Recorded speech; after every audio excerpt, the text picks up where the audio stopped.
FTP நேயர்களுக்கு வணக்கம். இந்தியாவின் மிக பிரபலமான இந்தியா டுடேவின் கருத்து கணிப்பு, இந்தியா டுடே மற்றும் சி ஓட்டர் நிறுவனம் இணைந்து நடத்திய த மூட் ஆஃப் நேஷன் சொல்லக்கூடிய கருத்து கணிப்பானது தமிழக அரசியலில் பெரிய ஒரு மாற்றத்தை கொண்டு வந்துள்ளதா என்று கேட்டால் இல்லை. இதற்கு முன்பாக 24 தேர்தலிலே நம்ம என்ன மாதிரியான தேர்தல் வெற்றியை பார்த்தோமோ அதை தான் அப்படியே சொல்லி இருக்கிறது. இன்று மக்களவை தேர்தல் நடந்தாலும் கூட அதில் 39 இடங்களில் 36 திமுக கூட்டணியே வெற்றி பெறும். 3 இடங்கள் அதிமுக பாஜக சேர்ந்து இருக்கிறதால் வெற்றி பெறுவதற்கு வாய்ப்புள்ளதாக சொல்லியிருக்கிறார்கள். நாங்கள் தமிழகத்தில் மாற்று சக்தி இல்லை, நாங்கள் தான் முதன்மை சக்தி என்று தாவேக அவர்கள் தம்பட்டம் அடித்தார்கள் இல்லையா, அவர்களுக்கு வாய்ப்பே இல்லை என்று இந்தியா டுடே அழுத்தம் திருத்தமாக சொல்லியிருக்கிறது. என்ன சொல்கிறது இந்த கருத்து கணிப்பு? இதை பற்றி ஒரு முழுமையான காணொலியாகத்தான் இது இருக்க போகிறது. 2026 தேர்தலுக்காக வெறும் 7 மாதங்களே உள்ள இந்த நேரத்தில் தமிழகத்தில் இருக்கக்கூடிய உதிரி கட்சிகள் தொடர்ந்து பெரிய கட்சிகள் வரை அனைத்து கட்சிகளும் தங்களுடைய தேர்தல் வியூகங்களை மிக சிறப்பாக முடக்கிவிட்டு இருக்கின்றனர். அது மிக விமர்சையான ஒரு தேர்தல் திருவிழாகத்தான் நம்மால் பார்க்க முடிகிறது.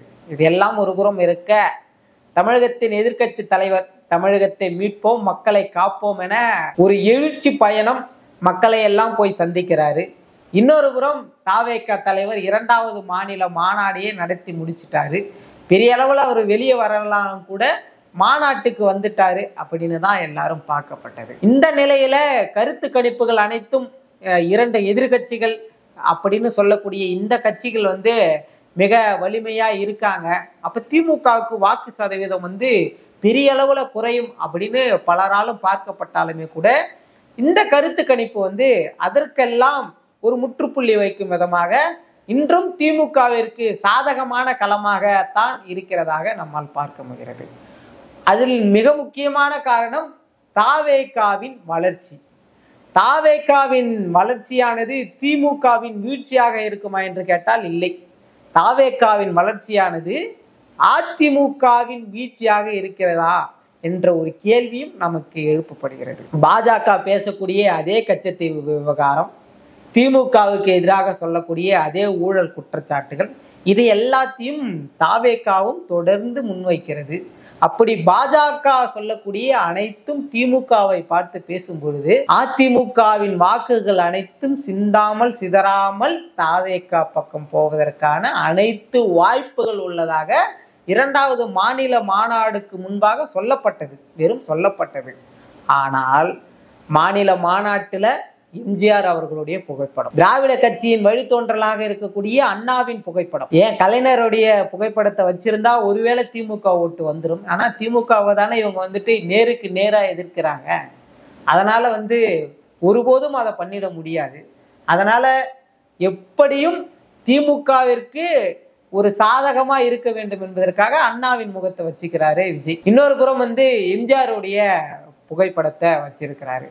இது அனைத்தும் அதிமுகவுடைய வாக்குகள் சிந்தாமல் சிதறாமல் பரவலாக மாற்று சக்தியாக இருக்கக்கூடிய விஜய் அவர்களுக்கு போய் சேருவதற்கான அனைத்து வழிவகைகளையும் அதிமுக செய்யாமலே விஜய் அவர்கள் செய்திருக்கிறார் என்பதை தான் நம்மால் பார்க்க முடிகிறது. இப்படி மாற்று சக்தி இல்லை, நான் தான் முதன்மை சக்தி, மாற்று சக்தி இல்லை, நான் தான் முதன்மை சக்தி என்று சொல்லக்கூடிய தாவேகாவானது திமுகவை மீண்டும் ஆட்சி கட்டிலே அமர வைப்பதற்கான அனைத்து வேலைகளையும் மிக சிறப்பாக செய்வதை தான் நம்மால பார்க்க முடியுது. இதெல்லாம் ஒரு புறம் இருக்க, 2024 தேர்தல் முடிவு எவ்வாறு இருந்தது என்பதை நம்ம கண்கூடா பார்த்தோம். திமுக 25 இடங்கள் வெல்வார்கள் என்று சொன்னார்கள். 15 இடங்கள் மாற்று சக்திகளுக்கு போகும். குறிப்பா அதிமுக தனியாகவும் பாஜக தனியாகவும் கணிசமான இடங்களை வெற்றி பெறுவார்கள் என்று சொன்ன போதும் கூட திமுக தமிழகத்தில் 39, பாண்டிச்சேரி உட்பட 40க்கு 40 இடங்களை கொத்தாக அவர்கள் எடுத்தார். இந்த நிலை கடந்த 2025 பிப்ரவரியில் இதே இந்தியா டுடே சி ஓட்டர் கருத்து கணிப்புல இன்று தேர்தல் நடத்தினாலும் கூட 2025 பிப்ரவரியில் தேர்தல் நடத்தினாலும் கூட 39க்கு 39 இடங்கள் திமுக வெற்றி பெறக்கூடிய வாய்ப்பு உள்ளதாகத்தான் சொல்லியிருந்தார்கள். அடுத்ததாக இப்பொழுது 2025 ஆகஸ்ட், இந்த ஆகஸ்டிலே என்ன கருத்து கணிப்பு வந்திருக்கிறது? 39 ஆனது 36ஆக குறைந்திருக்கிறது. இதற்கு முன்பாக பிரிந்திருந்த அதிமுக, பாஜக இந்த 2 கட்சிகள் ஒருவேளை சேரும் பட்சத்தில், இப்பொழுது சேர்ந்திருக்காங்க இல்லையா, இப்படி சேர்ந்து தேர்தலை சந்திக்கும் பட்சத்தில் 3 இடங்களை வெற்றி பெறுவதற்கான வாய்ப்பு உள்ளதாக ஓட்டர் கருத்து கணிப்பிலே சொல்லிடுறேன். சரி, மாற்று சக்தி, முதன்மை சக்தி அப்படின்னு பல சக்தியான அடுக்குகளை வைத்து வந்தாரு விஜய்.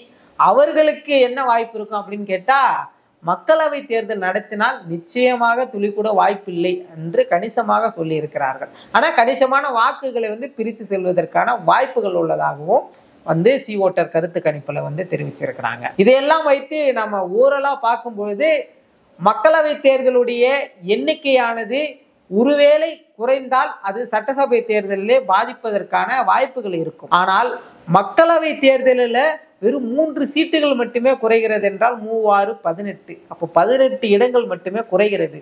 அப்பொழுதும் கூட அது திமுகவை மீண்டும் ஆட்சி கட்டிலே 2026 2வது முறை அமர்த்துவதற்கான அனைத்து வழிவகையும் அதிமுகவை எதிர்க்காமலே தாவேக தலைவர் விஜய் அவர்கள் செய்து வருகிறார் என்பதை தான் நம்மால கண்கூடா பார்க்க முடியுது.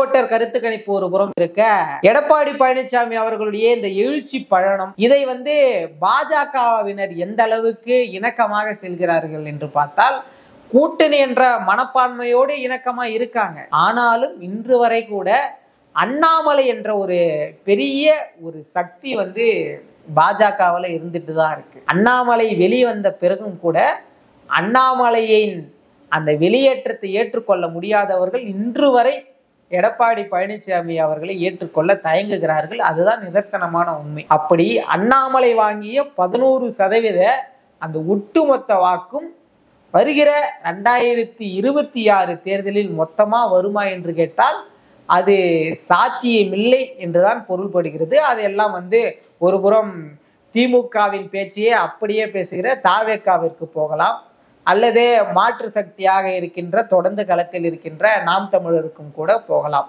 ஆனால் அதிமுகவின் வாக்குகளானது கணிசமாக அதிமுக தொண்டர்கள் போடக்கூடிய வாக்குகளாது அதிமுகவிடம் மட்டுமே இருக்கும். ஆனால் பாஜகவின் வாக்குகள் என்னாக போகிறது, இதுதான் இன்று கேள்விக்குறியாக இருக்கிறது இல்லையா. இதை அதிமுக பாஜக இந்த கூட்டணி இணக்கமானது எந்த அளவுக்கு இருக்கிறது என்பதை காட்டிலும் தான் அந்த கூட்டணியை சேர்த்து வருகின்ற கணிசமான ஓட்டுகள் பேசும். ஆனால் இந்த கூட்டணி இணைந்ததால் இருக்கின்ற ஓட்டுகள் கூட பிரிந்து போவதை நம்மால் பார்க்க முடிகிறது. 2024 பாராளுமன்ற தேர்தலில் இந்தியாவிலேயே ஒரு சுயேட்சை வேட்பாளர் 37% வாக்கு சதவீதத்தை வைத்திருந்தார் என்றால் அது ஓபிஎஸ் அவர்கள் தான். அப்படிப்பட்ட ஓபிஎஸ் அவர்களே இன்று தேசிய ஜனநாயக கூட்டணியிலிருந்து வெளிவந்திருக்கிறார். அப்படி பார்க்கும் பொழுது தென் மாவட்டங்கள்ல ஓபிஎஸ்ஸின் வலிமை மிக பெரிய அளவுல இருந்திருக்கு. அதை பாஜகவானது இயந்திருக்குது அப்படின்னு தான் நம்மளால பார்க்க முடியும். அதற்கு பிறகாக இந்த பக்கம் அதிமுக கூட்டணியில தேமுதிக வலிமையாக இடம்பெற்றிருந்தது அப்படின்னு நாம கண்கூடா பார்த்திருந்தோம். ஆனால் அவர்களுமே அண்மை காலங்களாக திமுகவோடு இணக்கம் காட்டி வருவதை நம்மால் பார்க்க முடிகிறது. ஜனவரியில் தான் எங்களுடைய கூட்டணி என்று அவர்கள் சொன்னாலுமே கூட திமுகவோடு தான் தேமுதிக பயணிக்க போகிறது என்றெல்லாம் கணிசமான பேச்சுகள் வந்தபடியே தான் இருக்கிறது.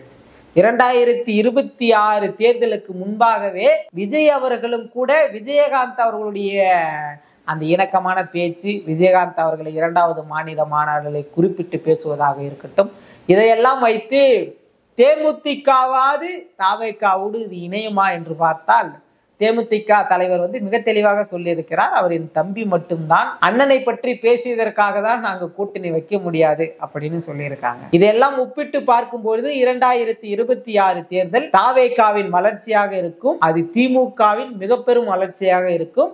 அதிமுகவின் வளர்ச்சியை வீழ்த்தக்கூடிய வளர்ச்சியாக தாவேகா இருக்கும் என்றுதான் நம்மால் பார்க்க முடிகிறது. பொறுத்திருந்து பார்ப்போம் என்னவா இருக்க போகிறது என்று.